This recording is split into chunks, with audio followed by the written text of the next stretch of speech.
Hey, this is Tim Ellis, and I am back explaining why I've painted some of the artists that I've painted. If you watched my art history video, I have two parts where I kind of talk about why modernism was so crazy and then what happened in postmodernism all the way up to what's kind of going on right now. And one of the artists I talked about was Salvador Dali. This is my painting of Dali behind me right here. And right now it's kind of askew, but I'm going to actually kind of pull it off the wall for a second. It's balancing in a weird way right now because my lighting isn't great in here, but I wanted you to see some of the cool elements in it.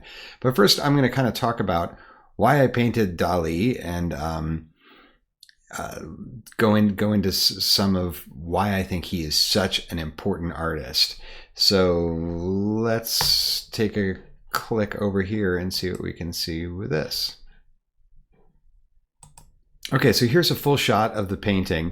And one of the things you'll notice in my actual painting of Dali is that right around where I'm moving my mouse here, actually, I guess my mouse is not visible to you, but right around the eyes and right above the cheeks and the mustache, you can see it's pretty luminescent, where you're actually seeing some copper paint that I used that's reflective. And when you move this painting around, or as the light changes throughout the day, it really kind of comes alive and you notice things that weren't there before. And I think it's so great because Dali is such a vibrant, eccentric character who just, he is art. I mean, everything about him is over the top and a performance and a look at me moment. But the great thing about Dali is you want to look at him. It's awesome. So I'm going to click back over here. So you're probably familiar with his work. I'm actually going to turn my little camera off so that you can see this a little bit better. You're probably familiar with his work. And one of the things you'll see is that it's pretty diverse. He's known for his melting clocks, but he's done so many different things. So remember, Dali is a surrealist, and the point of the surrealists is that they are creating things that could never happen. And remember, this is before the computer age. This is in modernism. And Dali, some of his work was done in the 20s. So this is a guy that's just completely revolutionary and got together with other like-minded people, and literally Jean Cocteau. We talked about some of his photos, but these guys were interested in creating a new type of reality or something that could never happen. So surrealism is also often defined as dreamlike art, or art that would happen in dreams. You know, you're having a dream, you're talking to someone and suddenly there's someone else, or they look like someone, but when you wake up, you were like, oh, that was you in my dream, but you looked like this other person. You know, things can happen in dreams that would never happen in reality. And Dali and the other surrealists were interested in portraying that. And I also think Dali was very interested in kind of creating nonsense just to shock the viewer, but it was so well done that no one could really criticize it. It was just excellent work. So he was known for wearing these theatrical costumes, as you're seeing in the bottom left, with his top hat and cane, and his just outlandish mushrooms. That too. Actually not. Mustaches is what I meant to say. But what's funny, I was going to mention this anyway.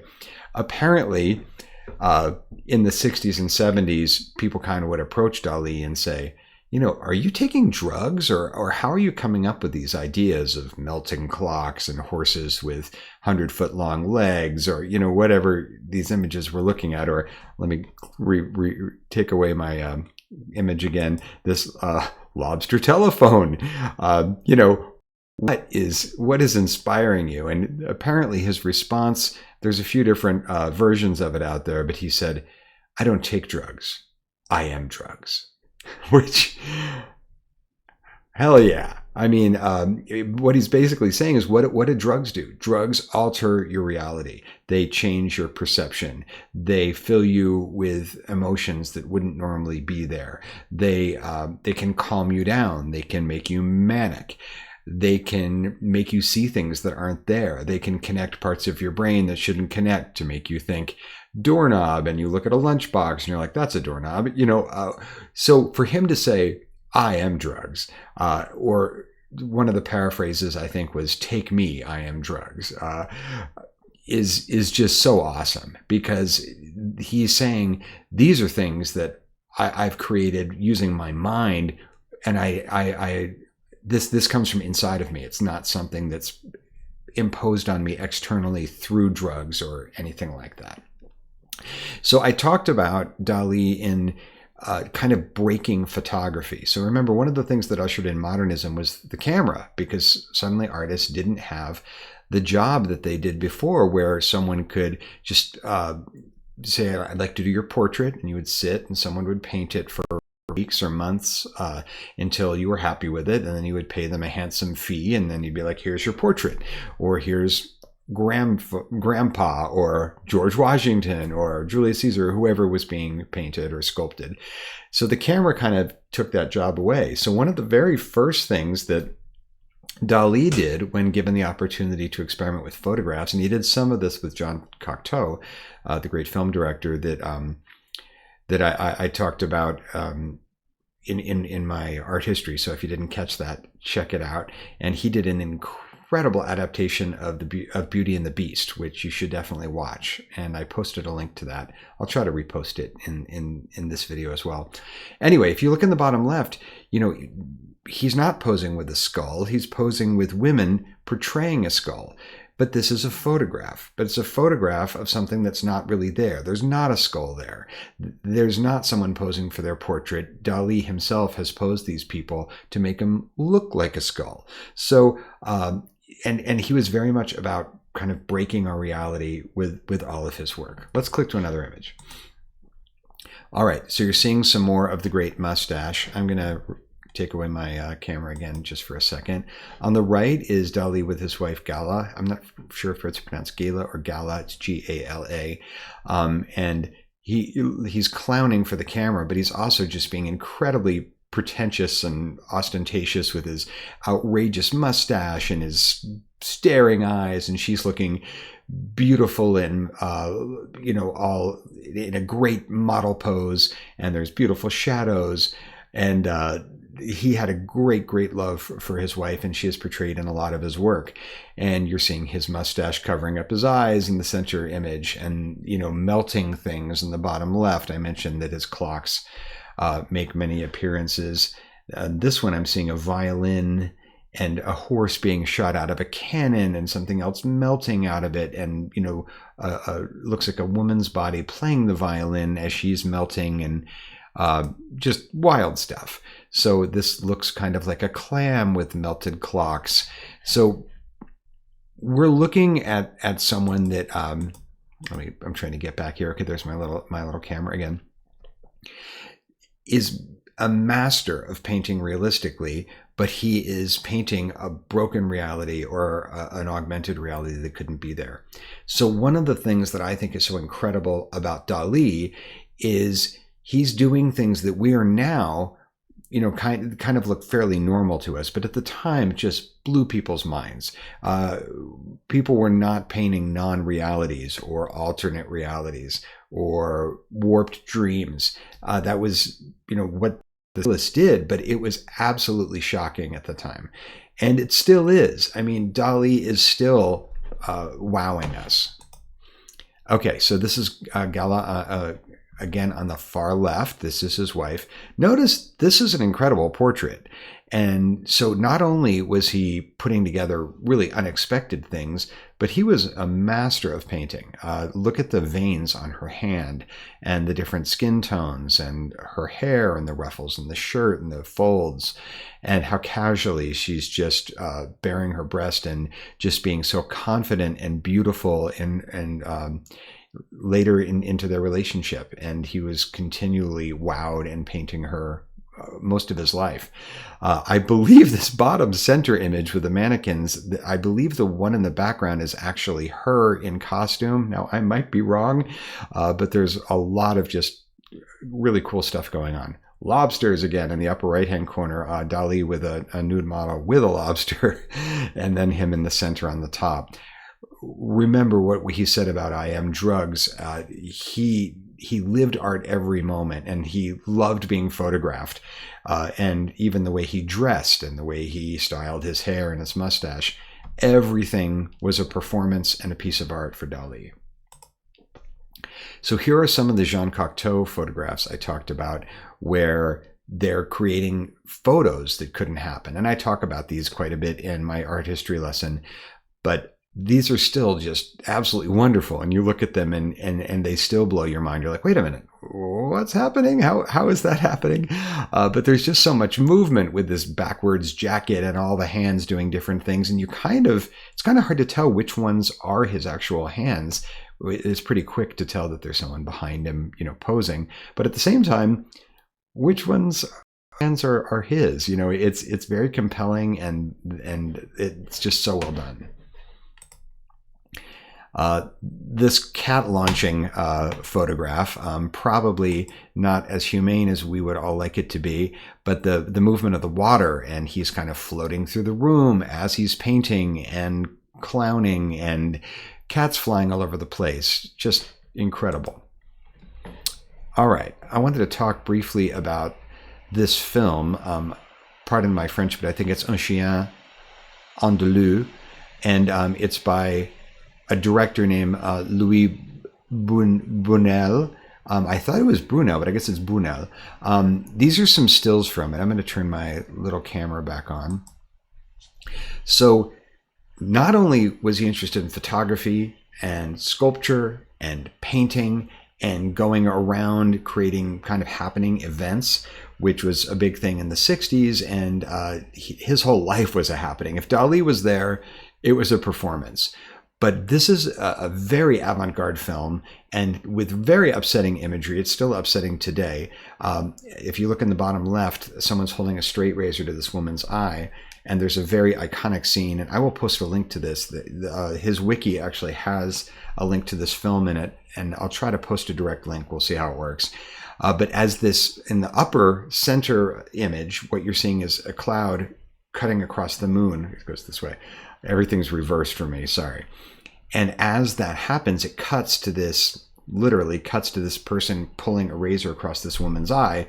And then the camera cuts once again. I considered putting the clip here, but it's pretty gruesome. So if you do watch it, just realize there actually is like a sheep eye that is cut for the video. Apparently it's a dead sheep, but it's still very upsetting. But you're thinking, okay, I'm going to see this woman's eye cut, and then it's a sheep eye, and then it's the moon being cut by the clouds. And there's these very interesting camera changes and kind of an upsetting scene where a man seems to be going crazy, and a woman is very upset, and you're not really sure what's happening. But at one point, the man's hand reaches in the window or through the door, and it's covered with these insects that I believe are ants. It's kind of hard to tell. And without being a spoiler, at the end, there's kind of this strange scene with them, both the man and the woman buried in sand. So this is a very strange narrative. I'm sure there's a lot written on it, but what I like about it is it's filled with very, very rich, but very upsetting imagery. And once again, it's Dali just branching out into whatever could be art. He was all about it. So even today, if you're a painter and you're like, I'm also a filmmaker, people kind of start to go, oh, which one are you good at though? People don't like you being good at more than one thing. Well, Dali did all these things, and he did them really, really well. So check this film out if you get a chance. All right, and just some other images that I feel are some of his most amazing paintings. Once again, his wife, Gala, on the right. And I think I've now pronounced that like 6 different ways. One of them should be right. But he was interested in painting spheres or breaking things down into shapes that they weren't really composed of.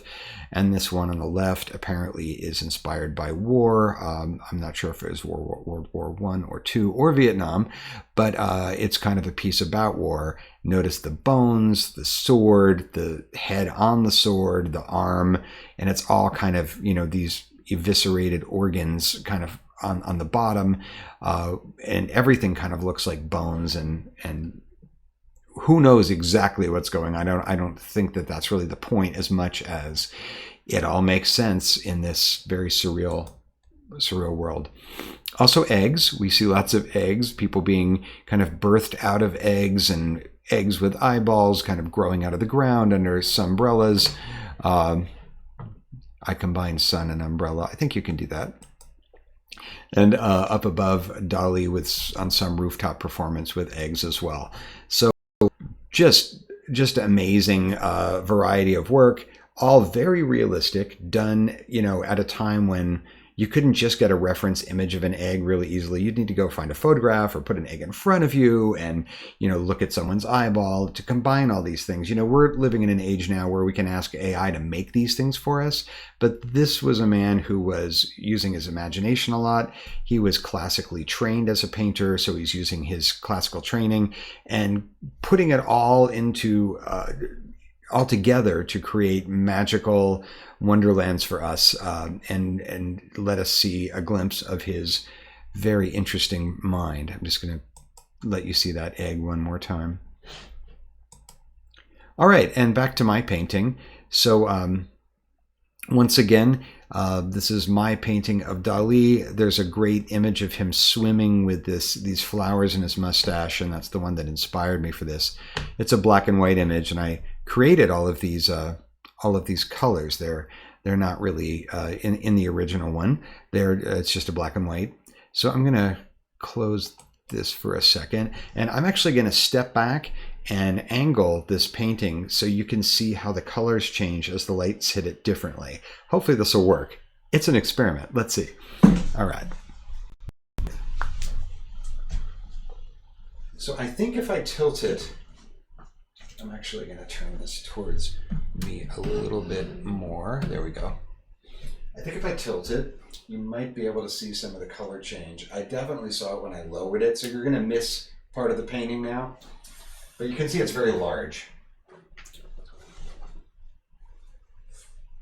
But as I tilt it forward and backward, I'm not sure if you're starting to see these colors kind of pop out. There we go. And really become reflective. So I'm not sure if you're seeing this part illuminated, but that's one of my favorite things about this painting is as you move in and out of different light, it becomes reflective and it almost seems on fire. It's kind of hard to get the light on everything, but I wanted you to see that I have this copper paint throughout, and you can see me standing next to it, how huge this is. So it's 4 feet tall. And 32 inches wide. This piece is still available, by the way, on my website if you're interested. And I also have Giclée prints as well as paper Giclée prints of this and canvas Giclée prints. So anyway, I'm just going to lean this back for a second. There we go.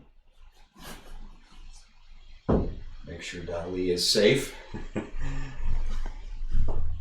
All right, so once again, I'm Tim Ellis. I'm talking about why I've painted some of these artists, and I feel like Dali is iconic in the sense that we know who he is, and we know that he has changed the art world for us for the better. Even our culture, our film, everything beautiful and creative around us, Dali had his hand in creating. He's also credited for inspiring pop art, and even artists like Jeff Koons and Damien Hirst, who I'm not huge fans of either of those guys, but they're some of the biggest names in art today. So it's pretty cool that he's still our big hitter, and Dali is one of my absolute favorite painters. All right, thanks for tuning in. If you like this, please give it a like, hit subscribe, feel free to share this, and I have lots more videos, including art lessons on my website. Sign up for my mailing list to get 2 free art lessons. They're actually part 1 and part 2 of one big lesson. And if you like it, I teach lots more stuff. All right, thank you. And I'll post a link to my website. And if you want to buy yourself a Dali print or an original, you can do that too. All right, thanks.